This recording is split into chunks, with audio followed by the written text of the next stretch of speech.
Halo semuanya, selamat datang lagi di channel aku, Gen Tutorial. Untuk video kali ini aku bakal bahas gimana cara mengubah nama pengguna di TikTok. Nah, nama pengguna itu yang paling atas ini ya, Asrul Wanda ini.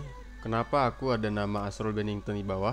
Asrul Bennington ini adalah nama profil kalian. Jadi ada nama pengguna dan ada nama profil. Kebetulan di sini aku login menggunakan Facebook dulu, langsung dihubungkan ke Facebook. Jadi nama penggunanya, nama profilnya itu langsung dibuat seperti nama Facebook aku gitu. Kita coba klik edit profil. Nah, di sini kita bisa ganti foto profil di bagian sini, kemudian di nama pengguna. Nama pengguna ini adalah nama yang digunakan orang lain untuk menandai kalian. Misalnya @asrulwanda, di sini A-nya double, ada 2 A.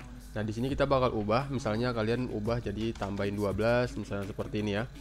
Nah, di sini bakalan langsung centang biru kalau nama ini tersedia. Tapi kalau namanya tidak tersedia, maka tidak bakalan dicentang biru, bakalan merah, misalnya seperti ini, guys. Nah, kalau ada tulisan merah seperti ini, berarti nama ini sudah digunakan oleh orang lain. Silahkan kalian ganti ke nama yang lain sampai centang biru seperti ini.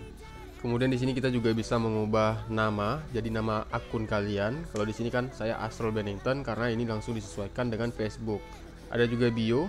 Bio ini adalah tulisan yang keluar di profil kalian. Nah, kalau sudah sesuai langsung aja kalian klik simpan.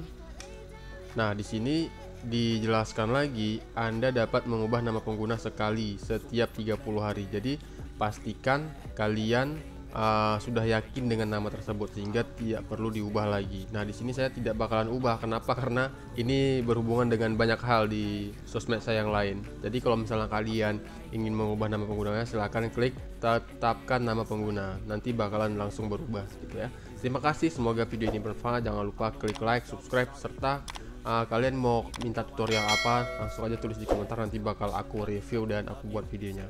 Sampai jumpa di video aku berikutnya.